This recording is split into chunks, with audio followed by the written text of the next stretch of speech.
Nós vamos conversar hoje no The Docente com o jornalista e assessor de imprensa da Associação dos Docentes da Universidade de São Paulo, a ADUSP, Pedro Estevam da Rocha Pomar. Ele esteve em Santa Maria para participar do evento Mídia e Democracia, promovido pela SEDUFS. Pedro Pomar, como é mais conhecido, também milita no movimento sindical, e sendo que concorreu no ano de 2013 à presidência da Federação Nacional dos Jornalistas, da FENAGE. Pedro, seja bem-vindo ao The Docente. Eu perguntaria inicialmente, na tua avaliação, qual é o desafio hoje de, além de atuar como jornalista, militar na área sindical? E quais os problemas mais graves que os profissionais da área de comunicação enfrentam? Acho que o grande desafio na área sindical é o preconceito que existe na própria categoria em relação ao sindicalismo. Décadas atrás, os jornalistas estavam sindicalizados em massa, inclusive os colegas de maior prestígio, respeitados pela categoria por suas habilidades profissionais, sua capacidade profissional. Hoje, os sindicatos têm um pequeno número de filiados em relação ao universo da categoria. Esse é o grande desafio, fazer com que a categoria se reencontre com os sindicatos e para que os sindicatos voltem a ter a representatividade e a legitimidade que já tiveram. Os sindicatos têm um papel muito importante a exercer, porque os sindicatos representam e organizam a categoria na luta pelos direitos dos jornalistas. E na nossa área, no setor da comunicação, o patronato é muito forte. O patronato tem muito poder e os sindicatos estão frágeis. Então é preciso que a categoria retorne aos sindicatos para que os sindicatos efetivamente possam se contrapor a essa força do patronato. Apesar de toda a visibilidade, que os jornalistas ganham, especialmente os que trabalham em telejornais de grande audiência, se observa que a questão da remuneração para a maioria da categoria, ela não corresponde a um salário muitas vezes que possa ser considerado como digno. Na sua avaliação, o que leva a essas disparidades? Há um setor no patronato muito forte, que é o setor das emissoras de rádio e TV. Tradicionalmente, o sindicato mais duro do patronato é o sindicato que representa as empresas desse segmento. Então, por exemplo, em São Paulo existe uma perda histórica dos jornalistas que atuam em rádio e TV que não pôde ser reposta até os dias de hoje. E, fundamentalmente, em razão da intransigência desse setor do patronato, que é o mais poderoso, o setor da mídia eletrônica. Então, mal e mal, os patrões desse segmento concordam em pagar a inflação do período, por ocasião dos reajustes anuais, da database anual. Então, esse talvez seja o principal motivo das disparidades. Existem outros motivos também. Por exemplo, em São Paulo, e acredito que em alguns outros estados também, existem pisos regionais diferenciados. Então, isso faz com que o jornalista que atua em rádio e TV numa determinada região ganhe um pouco melhor que o jornalista que atua em outra região. E, no entanto, ele executa o mesmo trabalho em condições semelhantes. Então, não se justificam essas disparidades. Certo. O que a gente observa, e os dados comprovam, é que existe uma concentração das empresas de mídia, tanto em nível regional quanto em nível nacional. Qual é o impacto para a questão profissional, para o jornalismo, para o exercício do jornalismo e para o exercício da profissão? Para os jornalistas, a existência de um oligopólio, ela pode ser muito danosa, né? Porque os oligopólios adquirem muita força, né? E passam a mais ou menos normatizar as relações de trabalho naquele setor, né? Passam a impor determinadas condições que se generalizam. Então, o jornalista tem menos diversidade de locais que possam empregá-lo, né?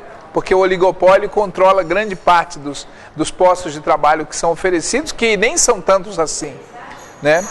E do ponto de vista do trabalho concreto que o jornalista desenvolve, isso também pode ser muito danoso, porque essas grandes empresas, elas, além de vender a sua mercadoria, né, que pode ser a notícia ou pode ser o entretenimento, né, elas também têm outros interesses, né? Os meios de comunicação de massa, como se dizia antigamente, né, as mídias eletrônicas principalmente, elas são um protagonista muito ativo no campo da política. Então elas têm interesses outros que acabam interferindo no tipo de jornalismo que ela produz. E isso acaba por impactar negativamente o trabalho dos jornalistas, né? Por meio de restrições que são colocadas, por meio de censura direta ou indireta, né? Além de práticas como assédio moral que infelizmente se disseminaram hoje na nossa categoria, né? O impacto das novas tecnologias, né? Porque se diz, e é verdade, que tanto a questão da informática quanto o advento da internet auxiliaram muito o trabalho, né, do jornalista. Entretanto, há efeitos colaterais, né, nesse processo aí. Como é que tu avalias essa questão?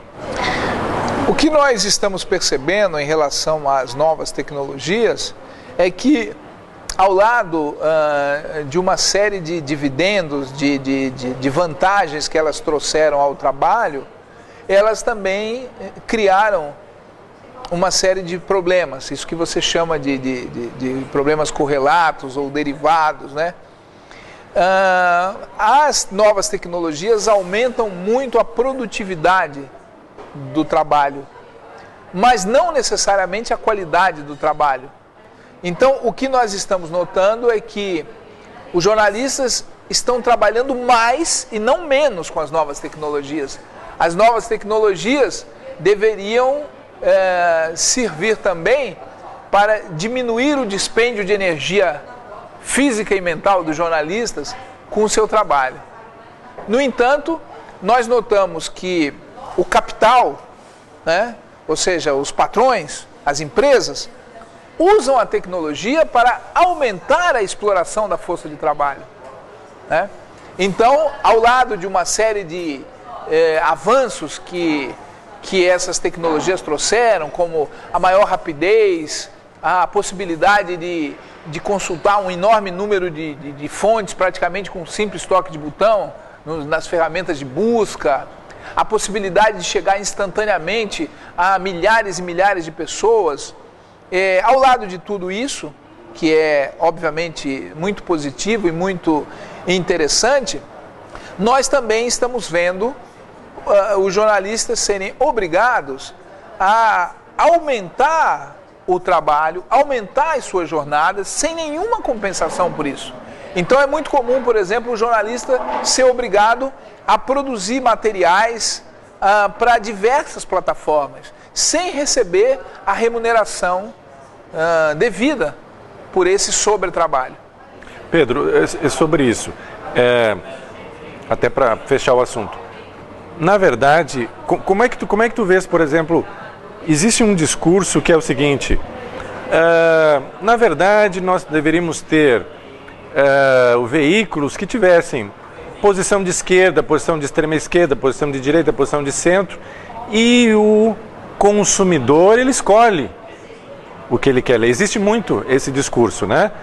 E também existe oposição dentro dos próprios jornalistas e muitas vezes da sociedade, no sentido de que isso é censura. Então, como é que você vê esse discurso né, liberal, de que o consumidor tem que escolher o produto que melhor lhe convém, né? Bom, esse discurso é até engraçado, né? Porque ele pressupõe plena liberdade para o consumidor, plena liberdade de escolha. E, na verdade, o consumidor, entre aspas, não tem liberdade de escolha, né? Basta olhar, por exemplo, para as capas das revistas semanais dessa semana. Elas são quase idênticas, né? Então, esse modelo de jornalismo das grandes corporações empresariais, ele tem produzido um jornalismo pasteurizado, enviesado por múltiplos interesses comerciais e visões de mundo que raramente coincidem com os interesses e os direitos da nossa população, né? E eu digo mais, eu acho que os jornais impressos também devem se submeter a uma certa regulação, né? Diferentemente da voz corrente, até em alguns setores progressistas, de que nós só precisamos regular a mídia eletrônica, né?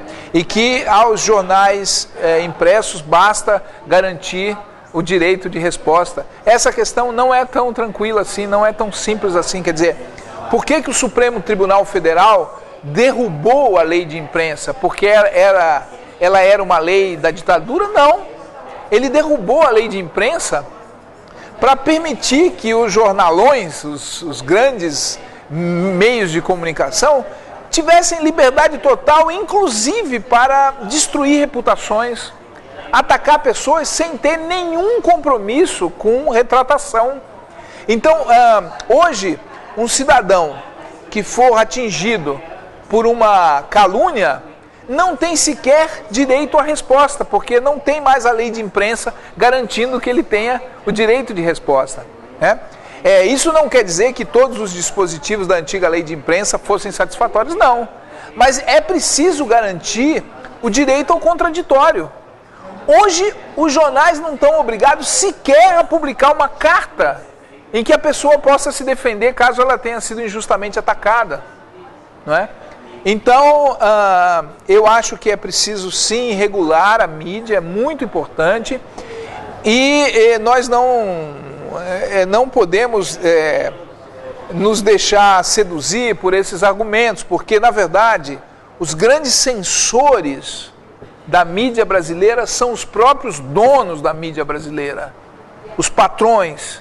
Eles são os principais censores, são eles que estabelecem proibições para os jornalistas que trabalham nesses meios a respeito de pessoas que não podem ser denunciadas, temas que não podem ser tocados, não é? Então, na verdade, o grande censor hoje é o empresário da mídia, o empresário do jornalismo. É preciso que se diga isso. Em algumas dessas publicações você não consegue sequer publicar carta com as suas opiniões ou para se defender de alguma coisa da qual você tenha sido vítima, né? Ok, conversamos aqui no The Docente com Pedro Pomar, jornalista, assessor de imprensa do Sindicato dos Docentes da USP, a DUSP. Pedro, obrigado pelo depoimento. Eu aqui agradeço a chance de conversar com você.